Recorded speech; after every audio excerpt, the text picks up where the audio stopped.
우리는 지난 시간에 요나단이 적진에 들어가서 그 블레셋 민족을 공격하기 시작했을 때 하나님께서 함께 하시는 그 역사에 대해서 같이 살펴보았습니다. 요나단과 병사 단 두 사람이 블레셋 적진으로 그 초강대 국가인 블레셋의 진영을 향해서 나아가서 그 요나단과 병사가 죽임을 당할 수밖에 없는 그런 상황이었음에도 불구하고 놀랍게도 하나님께서 역사해 주셔서 그 블레셋 민족들을 물리쳐 이길 수 있는 그런 기적을 베풀어 주신 것에 대해서 지난 시간에 살펴보았습니다. 블레셋 민족들이 자기들끼리 치고 죽이고 그 블레셋 진영 안에서 자중질환이 일어남으로 말미암아 결국 블레셋 민족은 멸망을 당하게 되어 있던 반면에 이스라엘 민족들은 숨어 있었던 그 이스라엘 병사들이 함께 협력하고 도와줌으로 말미암아 그래서 결국 이스라엘 민족이 블레셋 민족을 향해서 크게 승리하게 되는 이야기, 아주 멋진 이야기를 우리들이 함께 살펴본 적이 있습니다. 오늘 본문의 말씀은 그 전쟁을 계속해서 그 이후의 이야기를 기록하고 있는데요. 지금 전쟁이 이길 것 같은 그 순간에 사울왕은 아주 특별한 명령을 하나 내리게 됐습니다. 그 명령이 무엇이냐면 이스라엘 모든 백성들은 저녁이 될 때까지 아무것도 먹지 말라고 하는 그런 명령이었습니다. 블레셋 민족과 지금 전쟁을 하고 있는데 전쟁을 하는 그 군인들이 음식을 먹을 것이 아니라 금식하면서 전쟁을 해라라고 사울왕의 준엄한 명령이 내려지게 되었습니다. 이 명령이 어떠한 명령일까요? 여러분들은 이 사울왕의 이 명령에 대해서 어떻게 생각하십니까? 전쟁을 하고 있는데 병사들로 하여금 아무것도 먹지 말고 금식하면서 전쟁을 해라. 이게 좋은 명령인가요? 나쁜 명령인가요? 실수한 명령일까요? 저는 도대체 왜 사울왕이 갑자기 이런 명령을 하게 되었는지 도무지 이해할 수가 없습니다. 전쟁을 하려면 잘 먹어야 전쟁이 될 거 아닙니까? 그죠? 금강산도 식후경이라고 하는데 그래서 등산하는 사람들이 잘 먹으라고 그 앞에 팽나무집을 열어놓고 가서 식당하는 거 아닙니까?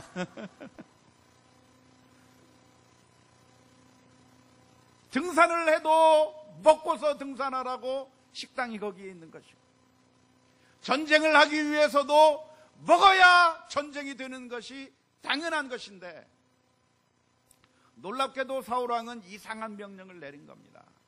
모든 백성들이 모든 병사들이 아무것도 먹지 말고 금식하라고 하는 지엄한 명령을 사울왕이 내렸습니다.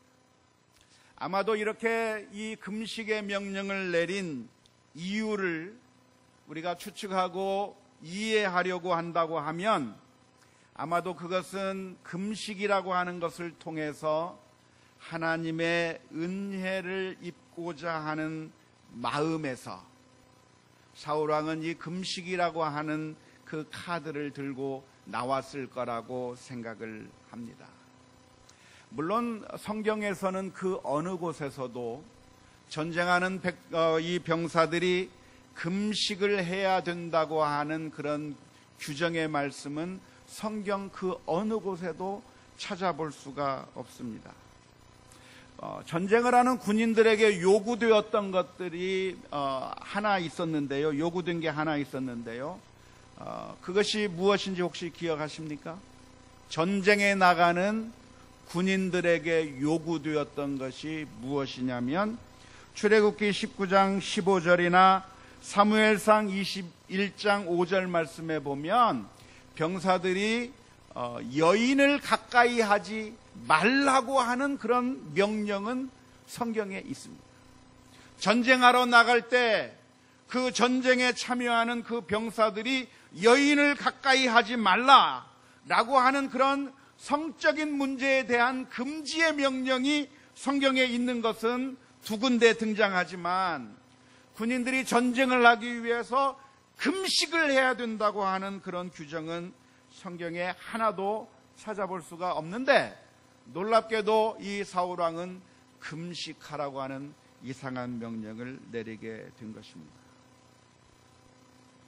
아마도 금식과 전쟁 사이에 연관성을 찾으라고 한다면 미스바에서 있었던 일을 생각해 낼 수도 있을 것입니다. 그 옛날 사무엘이 이스라엘 민족을 다스리고 있을 때 이스라엘 민족이 미스바라고 하는 곳에 모여서 하나님 앞에 금식하고 회개하며 하나님 앞에 울부짖었을 때에 하나님께서 이스라엘 민족과 함께 하셨고, 그래서 결국 이스라엘 민족이 블레셋 민족을 무찔러 이기게 해주시고, 하나님께서 기적적으로 블레셋 민족을 무찔러 주셔서 이스라엘 민족이 승리케 하신 미스바의 사건이 금식과 전쟁의 승리를 연결시킬 수 있는 단 하나의 이야기라고 말할 수가 있겠습니다. 하지만 성경 그 어느 곳에서도 전쟁을 하러 나가는 군인이 금식을 해야 된다고 하는 그런 명령은, 하나님의 명령은 성경 그 어디에서도 찾을 수가 없는데, 이 사울이 어떤 생각에서 금식을 명했는지 정확하게 알 수는 없지만 우리가 아마도 추측하자면 사울왕은 금식이라고 하는 신앙적인 행위를 통해서 하나님께서 베풀어 주신 은혜를 우리가 힘입고 하나님의 은혜가 있음으로 말미암아 우리가 전쟁에서 이길 수 있을 것이라고 하는 신앙적인 고려에서 금식을 명령했을 가능성이 있다고 생각할 수가 있겠습니다. 하지만 사울왕이 내린 이 명령은 좋은 결과를 가져온 것이 아니라 아주 나쁜 결과를 가져오게 됐습니다. 두 가지 나쁜 결과를 가져오게 되었다고 볼 수가 있겠는데요. 첫 번째 부정적인 결과가 무엇이냐면, 백성들이, 군인들이 피곤해서 전투를 제대로 할 수 없는 결과를 가져오게 됐습니다. 전쟁을 해야 되는데 힘이 딸리는 겁니다. 당이 떨어져서 전투를 할 수가 없는 거예요. 힘이 나야 전투를 제대로 할 수가 있을 것인데 이스라엘 민족이 먹을 것을 제대로 먹지 못해서, 그래서 이스라엘 그 백성들이 전쟁을 하는 것이 쉽지 않은 그런 결과를 가져오게 되었고, 그로 인해서 전투력이 크게 손상되는 그런 안타까운 결과를 가져오게 되었다고 생각을 합니다. 두 번째 잘못된 결과, 두 번째 나쁜 결과가 하나 빚어졌는데요. 그것은 무엇이냐면, 오늘 본문에는 등장하지 않지만 전쟁이 끝난 후에 이스라엘 민족이 고기를 먹게 되는 기회가 생겼는데요.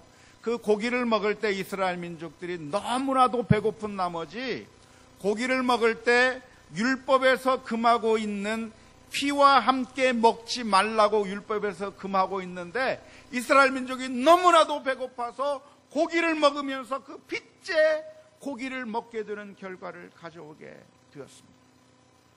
백성들이 율법에 따라서 피를 다 빼내고, 그래서 피가 하나도 남지 않게 만든 후에 그렇게 정성을 다해서 신중하게 차분하게 그 고기를 먹어야 했었음에도 불구하고 너무나도 배고픈 나머지 하나님의 율법이 생각이 나지 않는 겁니다. 상관하지 않는 겁니다. 그냥 핏째 고기를 먹음으로 말미암아 결국 온 이스라엘 민족들이 하나님 앞에 범죄하는 결과를 가져오게 되었는데, 그렇게 범죄하는 결과를 가져오게 만든 근본적인 원인이 어디에 있었는가? 그것은 사울왕의 금식하라고 하는 명령에서 이유를 찾을 수가 있다고 생각을 합니다. 결국 이스라엘 민족이 전쟁을 제대로 수행할 수 없었고, 나중에 핏째 고기를 먹는 그런 죄악을 저지르는 그 모든 일들의 원인들이 사울왕의 잘못된 명령, 어리석고 피곤한 명령에서부터 비롯된 것을 우리가 기억할 수가 있으면 좋겠습니다.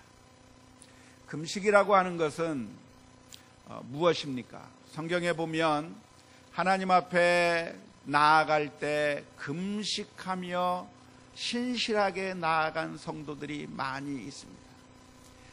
자신의 죄를 회개하면서 하나님 앞에 금식하면서 하나님 내 죄를 용서하여 주옵소서 회개하면서 금식하며 나아갈 때 하나님께서 그 사람의 마음을 보시고 정말 금식하면서 하나님 앞에 엎드리는 사람들의 그 신앙을 보시고 하나님께서 은혜를 베풀어 주신 이야기가 성경에 많이 기록되어 있습니다.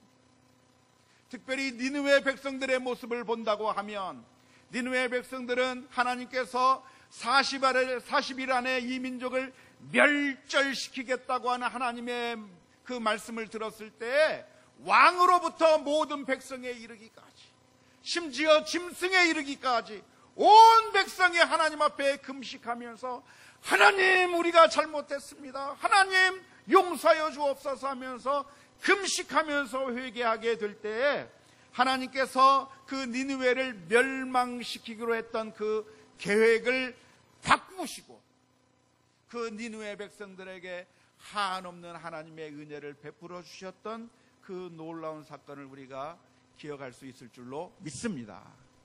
그러니까 금식이라고 하는 것이 좋은 겁니까? 나쁜 겁니까? 좋은 거예요.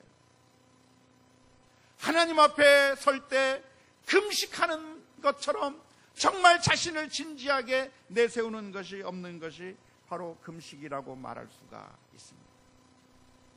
하지만 이렇게 좋았던 금식이 어느 순간에는 하나의 율법이 되어버리고 그리고 좋지 않은 결과를 가져올 때가 있다고 하는 사실을 우리가 기억해야 되는데 오늘 사울 왕의 금식의 명령에서 우리는 그 예를 찾아볼 수가 있습니다.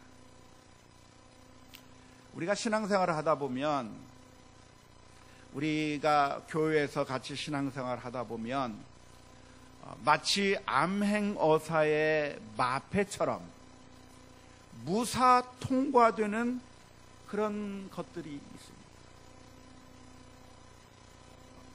그 옛날 조선시대 때 암행어사가 나타나서 암행어사요 하면서 그 마패를 싹 보여주면 그 앞에서 모든 사람들이 벌벌벌벌 떨면서 그 앞에서 모든 길을 다 내어주고 그 앞에 모든 사람들이 고개를 숙였던 것처럼 오늘날 우리 교회 내에서도 암행어사의 마패처럼 통용되는 것들이 있는데 그것들이 무엇이냐면 다 좋은 것들이에요. 예를 들자면 선교합시다. 우리가 하나님 앞에 예배를 드립시다. 전도합시다.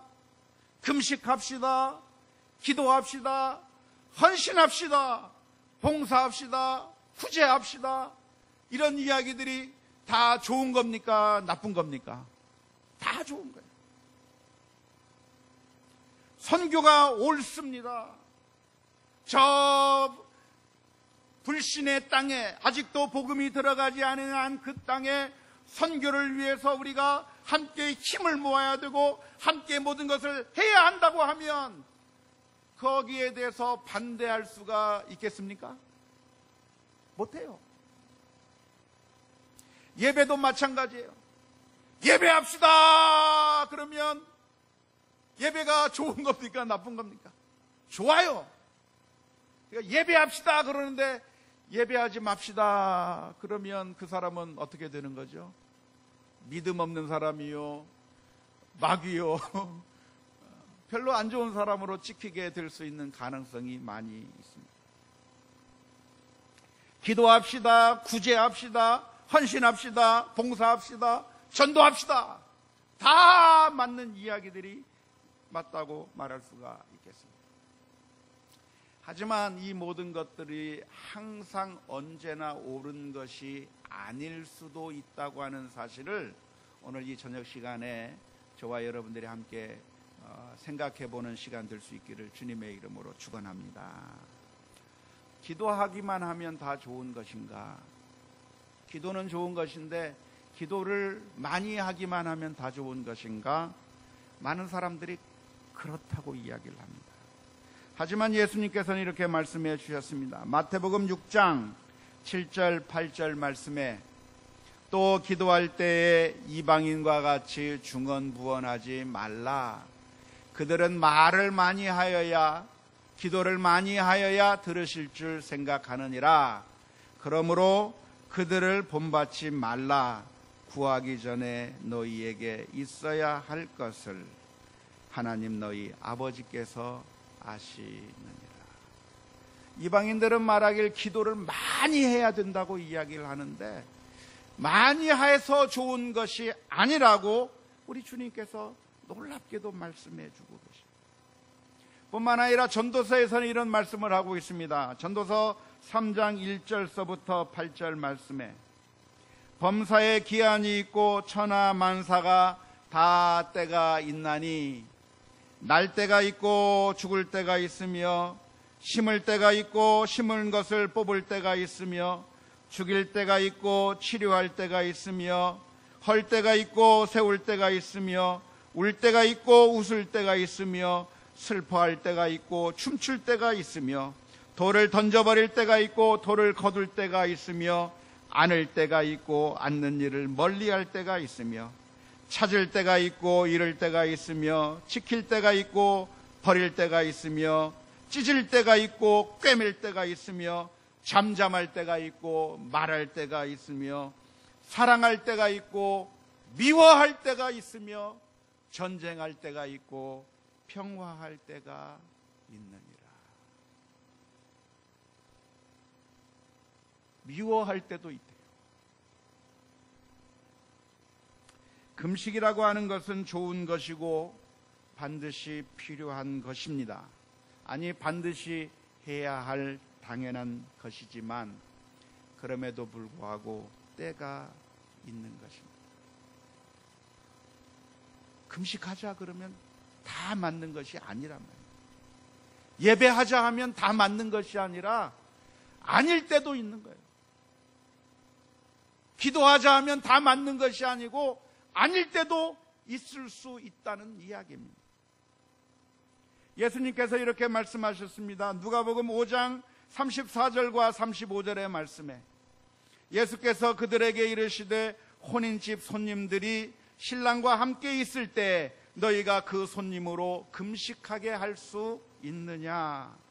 그러나 그 날이 이르러 그들이 신랑을 빼앗기리니 그날에는 금식할 것이니라. 금식이 좋은 것이지만 금식을 해서는 안 되는 때도 있다고 말씀해 주고 있습니다. 지금 전쟁할 때는 금식할 때입니까? 금식하지 말아야 될 때입니까? 전쟁할 때는 금식하지 말아야 할 때예요. 하나님께서 특별하게 말씀해 주셔서 금식하라 하면 순종해야 되겠지만 일반적으로는 하나님께서 우리에게 주신 상식으로 보면 이때는 금식하지 말아야 될 때가 전쟁해야 할 때라고 하는 사실을 기억해야 하는 것입니다. 요나단의 말을 한번 들어보시기 바랍니다. 사무엘상 14장 29절부터 30절의 말씀을 보면 요나단이 이렇게 이야기를 합니다. 요나단이 이른데 내 아버지께서 이 땅을 곤란하게 하셨도다. 보라, 내가 이 꿀을 조금을 맛보고도 내 눈이 이렇게 밝아졌거늘 하물며 백성이 오늘 그 대적에게서 탈취하여 얻은 것을 임으로 먹었더라면 블레셋 사람을 살육함이 더욱 많지 아니하였겠느냐. 요나단의 판단이 더 옳은 줄로 믿습니다.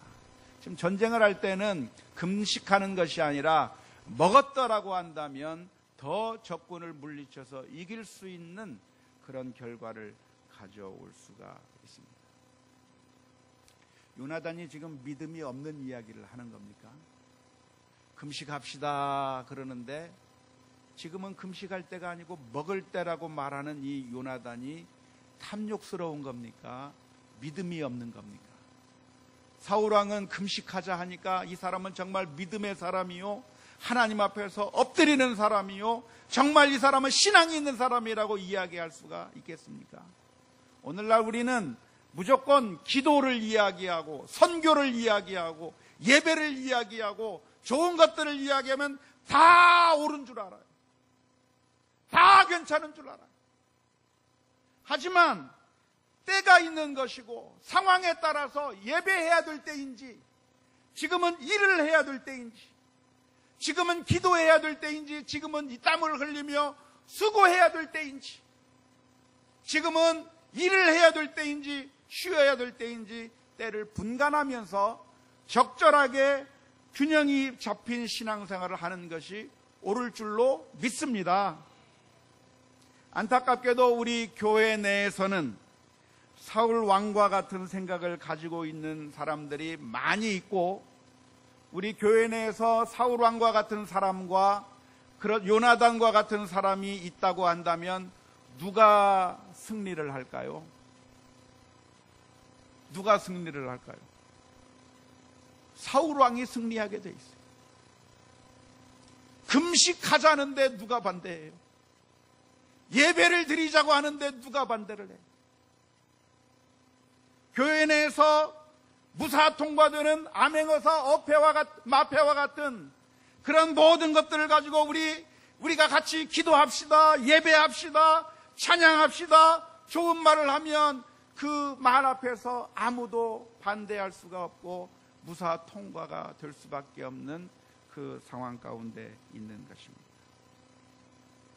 선교하자는데, 기도하자는데, 예배를 더 드리자는데 반대할 수는 없는 것인데, 그런데 그것이 옳은 신앙인가, 바른 신앙인가 질문을 한다고 하면, 그렇게 신앙생활하는 것이 옳은 것이 아니라 때에 따라서 균형을 잡힌 신앙생활을 하는 것이 참되고 바른 신앙생활이라고 하는 사실을 우리가 기억해야 될 줄로 믿습니다.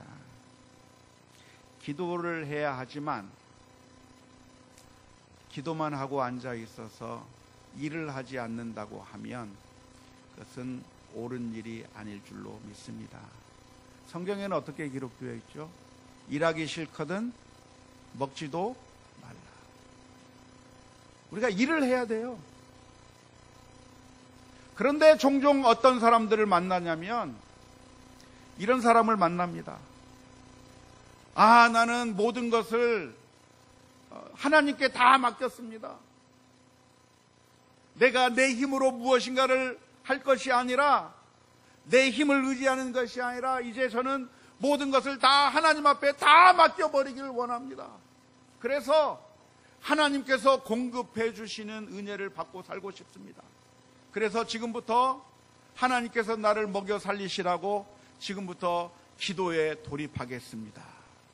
그러면서 일주일 내내 기도하는 거예요. 하나님 살려주세요. 먹을 것 주세요. 까마귀를 통해서 먹을 것 주세요 하면서 계속 기도합니다. 일은 안 하고 계속 기도만 하는 거예요. 일주일 내내 기도하고 또 그 다음 주에 또 기도하고 계속 기도합니다. 일하러 가지는 않습니다.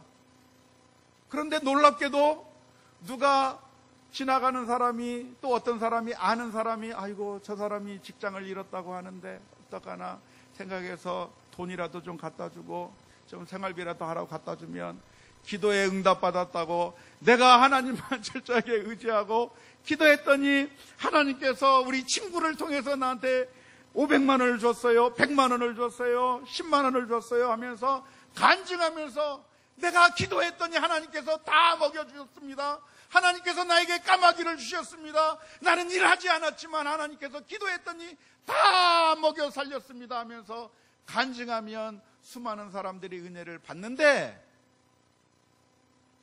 그게 정상적인 믿음이 아닙니다.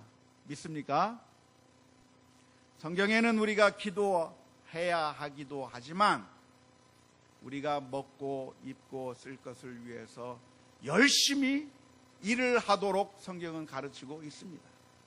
기도도 하고 일도 열심히 해야 되는 것이지, 기도만 하고 있다고 생각한다면 그것은 균형이 잡히고 바른 신앙생활이 아니라고 하는 사실을 분명하게 기억할 수 있기를 주님의 이름으로 축원합니다. 예배 드리는 것도 마찬가지.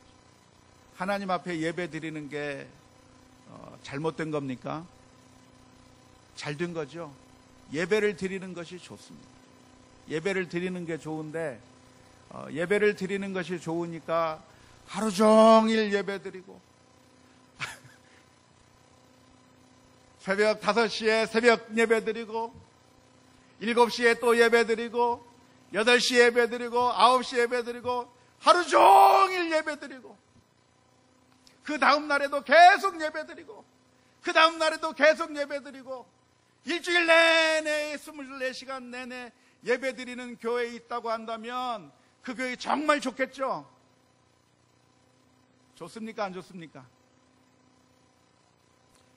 예배 드리면 좋을 것 같지만 예배할 때가 있고 또 우리가 이 세상에서 하나님께서 우리에게 맡겨주신 사명에 따라서 사명의 현장에서 일을 해야 될 때가 있습니다. 식당을 운영하고 있으면 자기 자리로 돌아가서 그 허기진 사람들에게 음식을 만들어주는 일을 통해서, 그런데 어떻게 만들어줘요? 재료를 싼 거 쓰고 그냥 MSG나 넣고 음식을 돈을 많이 벌 수 있는 방법으로만 음식을 만드는 것이 아니라 정말 이 사람들에게 맛있고 영양가 있고 좋은 음식을 잘 만들어서 대접하는 것도 그것이 하나님 앞에 우리들의 삶에서 살아있는 예배를 하나님 앞에 드리는 거라고 하는 사실을 기억하고 우리가 열심히 우리가 일하는 것도 예배의 행위라고 하는 사실을 기억할 수 있기를 주님의 이름으로 축원합니다. 교회에 나와서 예배 드리는 것만 중요한 것이 아니라 우리 가정에서 우리 자녀들에게 맛있는 음식을 잘 마련해주고 우리 아이들을 잘 양육하고 교육시키는 것도 그것도 하나님께서 우리에게 주신 사명이라고 하는 사실을 기억할 수 있기를 주님의 이름으로 축원합니다. 예배만 다 드리면 그 교회가 그 사람은 정말 거룩한 사람이고 정말 믿음 있는 사람이라고 생각해서는 안 될 줄로 믿습니다. 제가 그래서 목회하는 과정 가운데서는 제가 우리 성도님들을 그렇게 많이 막 힘들게 만들지는 않아요. 보통 어떤 교회 가보면 매일 저녁 예배 드리는 교회가 있고 매주 부흥회하는 교회가 있고 그런 교회가 있는데 그렇게 하면 교회가 쉽게 빨리빨리 부흥할 수는 있어요. 하지만 균형 잡히고 하나님께서 우리에게 바라시는 대로의 신앙생활이 아니라고 하는 사실을 분명하게 기억할 수 있기를 주님의 이름으로 축원합니다. 오해하지 마십시오. 선교하는 것, 예배드리는 것, 기도하는 것, 금식하는 것, 이런 것들 다 쓸데없는 일이라고 말씀드리는 것이 아니고요. 적당히 해도 괜찮다고 말씀드리는 것이 아니고요. 불신자처럼 행동해도 괜찮다고 말씀드리는 것이 아닌 줄로 믿습니다.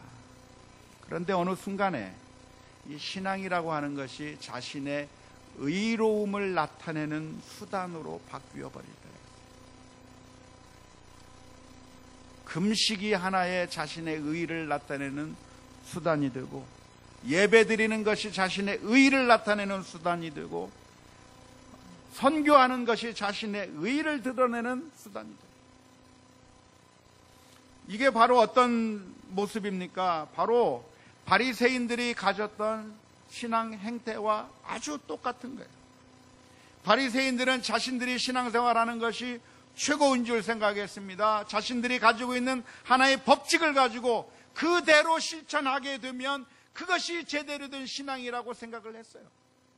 하지만 그것이 중요한 것이 아니라 하나님 앞에 내가 하나님의 자녀로 서게 되는 것, 하나님을 전적으로 신뢰하는 가운데 하나님 앞에 나아가는 것이 바로 되는 것이지, 우리가 어떠한 율법적인 신앙이 어느 한순간에 신앙이라고 하는 그 모든 요소들이 다 율법화돼서 그 율법화된 그 신앙들을 하나씩 하나씩 다 해내는 것이 그것이 신앙인 것처럼 생각했다가는 우리가 잘못된 신앙으로 빠질 수 있다고 하는 사실을 기억할 수 있기를 주님의 이름으로 축원합니다.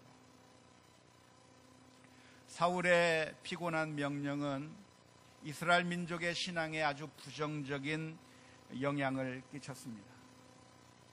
금식하라 라고 하는 이 명령, 금식하는 것이야말로 얼마나 은혜로운 행위가 되겠습니까? 그런데 이 사울이 했던 이 명령, 금식하라고 하는 그 명령 때문에 이스라엘 민족들은 억지로 금식을 하는데 그 금식을 하면서 전혀 마음에 기쁨이 없어요. 왜 우리가 금식을 해야 되는지 이유도 알 수 없고 그냥 피곤해 죽겠고 그냥 하라고 해서 하는데 정말 억지로 금식하면서 전쟁을 하고 있는 이스라엘 민족을 한번 상상해 보시길 바랍니다. 우리의 신앙생활의 핵심이 무엇이냐면 기쁨이 돼야 되는 것이라고 믿습니다. 예배드리는 것이 기쁨이 돼야 돼요. 기도하는 게 기쁨이 돼야 되고 금식하는 것도 기쁨이 돼야 되고 회개하는 것도 기쁨이 돼야 돼요. 회개하는 것을 그냥 재미로 하라는 얘기가 아니라 억지로 하는 것이 아니라 하나님 앞에 회개하고 싶은 마음이 들어서 회개하는 마음이 나와야 되는 것이고 억지로 하는 것이 아니라 그냥 내가 이것을 하지 아니하면 하나님께서 나를 혼내실까?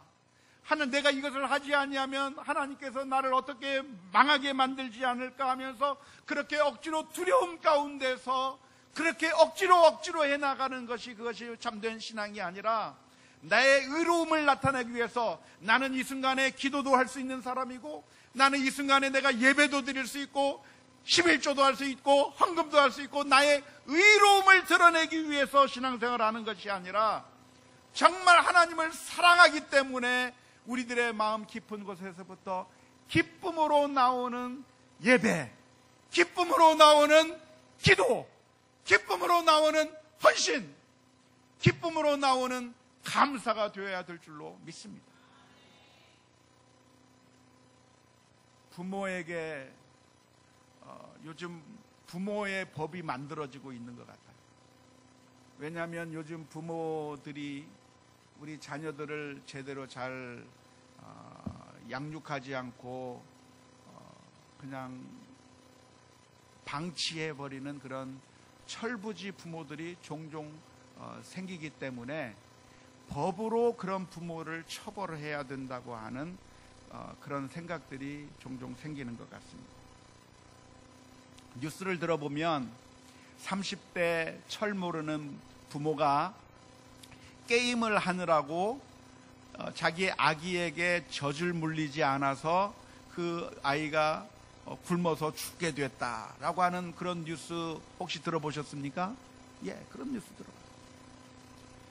이 부모가 자녀를 잘 양육하지 않고 제대로 음식을 공급하지 않아서 아이가 피짝 마른 몸으로 밖에 나와서 그 거지처럼 이렇게 이 물건들을 이렇게 훔치고 그러다가 발견됐다고 하는 그런 뉴스도 우리가 종종 듣지 않습니까? 그런 뉴스를 들으면서 우리나라에서 만들어지려고 하는 그 법이 무엇이냐면 부모라고 한다면 적어도 일주일에 자녀들에게 밥을 몇 번은 줘야 되고 부모라고 한다면 적어도 이 아이들에게 때가 되면 학교를 보내야 되고 부모라고 한다면 적어도 이 아이들에게 옷을 어느 정도는 입혀줘야 되고 그런 법을 만든다고 그래요. 사실 이런 법이 이미 미국에서는 다 실제로 지금 그런 법들이 있습니다. 그래서 부모가 혹시라도 우리 자녀들에게 잘 대해주지 못한다고 한다면 그 아이를 빼앗아가 버리는 법이 미국에서는 실시가 되고 있습니다. 우리나라도 그런 미국의 법을 아마 가지고 와가지고 부모가 부모의 노릇을 제대로 하지 못하게 되면 그 처벌을 하고 또 아이를 빼앗아가는 법이 만들어지고 있는 것 같습니다. 그런데 부모가 그 법 때문에 내가 혼나지 않기 위해서 처벌받지 않기 위해서 이 아이에게 밥을 이 정도 주면 내가 처벌을 받지 않을라나 이 정도 됐으면 학교를 보내야 내가 처벌을 받지 않겠구나 하면서 그렇게 아이를 양육한다고 한다면 그게 정상이라고 말할 수 있겠습니까? 비정상이죠. 부모의 마음은 무엇이냐면 사랑스럽기 때문에 모든 것을 해주고 싶은 것이 부모의 마음. 내가 못 먹어도 자식을 위해서라면 다 해주고 싶어. 그게 부모의 마음. 한 남자와 한 여자가 사랑하게 되면 이 두 사람이 사랑하기 때문에 내가 적어도 사랑의 관계에 있다고 한다면 내가 생일을 맞이하면 어떤 선물 정도는 줘야 하는 법이 있어서 그 법에 따라서 선물을 주는 겁니까?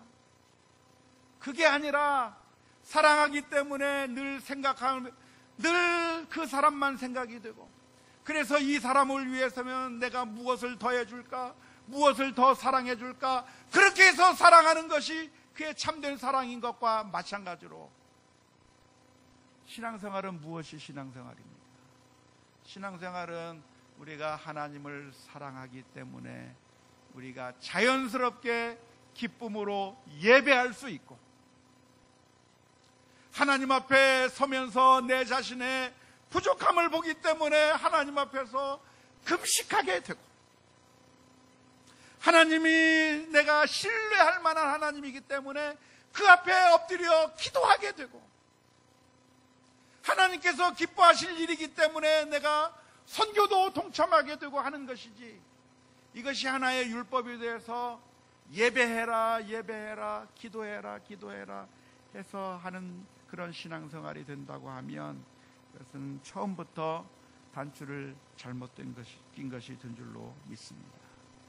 오늘 사울 왕은 금식의 명령을 내렸는데 그것은 하나님을 사랑해서가 아니라 사실은 사울 왕의 마음이 하나님을 이용해서 전쟁에서 승리하고픈 그런 얄팍한 마음이었기 때문에 그의 마음이 금식을 정말 하나님 앞에서 원해서 하는 금식이 아니라 그저 하나님만을 이용하고자 하는 그 신앙의 수단으로 삼아버렸고, 결국 수단화된 신앙은 우리에게 하나도 유익이 되지 않고 오히려 잘못된 결과를 가져오게 되는 줄로 믿습니다. 사랑하는 성도 여러분, 오늘 저와 여러분들은 왜 이 자리에 나왔습니까? 왜 하나님 앞에 예배하러 나왔습니까? 안 나오면 뭐라고 할까봐가 아니라 왜 우리가 하나님 앞에 헌신합니까? 안 나오면 뭐라고 하니까가 아니라 하나님께서 나를 사랑해 주시고 영원히 멸망받을 수 할 말 없는 우리를 사랑하셔서 그 아들을 십자가에 내어주시기까지 사랑해 주신 그 하나님의 놀라운 사랑을 생각할 때마다 하나님 앞에 감사할 수밖에 없고 찬양할 수밖에 없어서 이 자리에 나와 하나님 앞에 영광 올리게 되는 줄로 믿습니다. 원하기는 그런 믿음이, 그 신앙이 우리의 기본 베이스가 되는 그런 믿음이 될 수 있기를 주님의 이름으로 축원합니다. 오늘 본문을 보게 되면서 잘못된 지도자 한 사람 때문에 수많은 사람이 고통을 받게 되는 아주 안타까운 이야기를 살펴보게 됩니다. 지도자 한 명 잘못 세웠더니 결국 온 이스라엘 민족이 고생을 하게 됐고 금식하게 된 겁니다. 이것이 지도자를 잘못 세우면 얻게 되는 필연적인 결과입니다. 이 세상의 수많은 사람들이 잘못된 지도자를 따라가다가 결국 고통을 받게 되는 경우가 얼마나 많은지 모릅니다. 미신에 빠진 사람들, 그리고 이단에 빠진 사람들, 거짓 종교에 빠진 사람들, 수많은 사람들이 이단에 빠져서 자신들의 영혼을 갈취당하고 우리들의 문제가 해결되는 것이 아니라 오히려 더 그 미신과 이단과 거짓 종교에 의해서 피곤한 인생을 살아가고 있는 모습들을 많이 보게 됩니다. 요즘 활발하게 움직이고 있는 신천지라고 하는 이단에 속한 사람들 보면 얼마나 열심인지 몰라요. 얼마나 열심인지 모르는데 쓸데없는 열심이고 자신의 모든 것들을 다 빼앗겨 버리고 그 모든 것들을 다 잃어버리는, 마치 전쟁을 하는데 금식하는 그 병사들과 마찬가지로 너무나도 피폐한 인생을 살아가고 있는 모습을 보는 것이고, 가정을 빼앗겨 버리고 재산을 빼앗겨 버리고 모든 것들을 다 잃어버리는 안타까운 결과를 가져오게 된 것을 보게 됩니다. 오늘 이스라엘 민족들은 자신들이 선택한 어리석은 결과의 그 끔찍한 모습을 보게 됐습니다. 이스라엘 민족들은 하나님 대신에 왕을 요구했고 왕이 있으면 좋겠다고 요청을 했는데 그 왕이 자신들을 행복하게 만든 것이 아니라 오히려 비참한 결과를 가져오도록 만들어 주었습니다. 우리가 하나님이 아닌 어떤 것을 선택한 결과는 항상 우리들에게 악한 결과를 가져오게 됩니다. 하나님이 아닌 돈을 추구하면, 성공을 추구하면 그것이 우리를 행복하게 해주는 것이 아니라 우리를 더 힘들게 만드는 것이고, 이 세상에 하나님 대신에 추구하는 그 모든 것들은 우리를 망하게 만드는 것이라고 하는 사실을 기억하면서 우리가 바라야 될 대상, 우리가 진정으로 왕으로 모셔야 될 대상이 누구인가? 누구를 모셔야 합니까? 우리 주님을 우리의 마음속에 왕으로 모시고 살아갈 수 있기를 주님의 이름으로 축원합니다. 히브리서 12장 2절 말씀 이렇게 기록합니다. 믿음의 주요 또 온전하게 하시는 이인 예수를 바라보자. 사람이 아니라 그 어떤 명예나 물질이 아니라 우리를 온전하게 해주시는 예수님을 바라보는 가운데 주께서 주시는 놀라운 은혜가 있을 수 있기를 주님의 이름으로 축원합니다. 예수님은 어떤 분이셨습니까? 예수님은 예수님을 따르는 모든 자들을 쫄쫄 굶기신 분이 아니에요. 사울왕은 나를 따르라 해놓고 자신의 모든 백성들을 다 쫄쫄 굶겨버린 왕이 사울왕이었어요. 하지만 예수님은 자신을 따르는 수많은 사람들에게 보리떡 5개와 물고기 2마리로 먹이시고 배불리시고 완전하게 채우시고도 12광주리가 남게 만들어주신 은혜로우신 주님이심을 기억해야 될 줄로 믿습니다.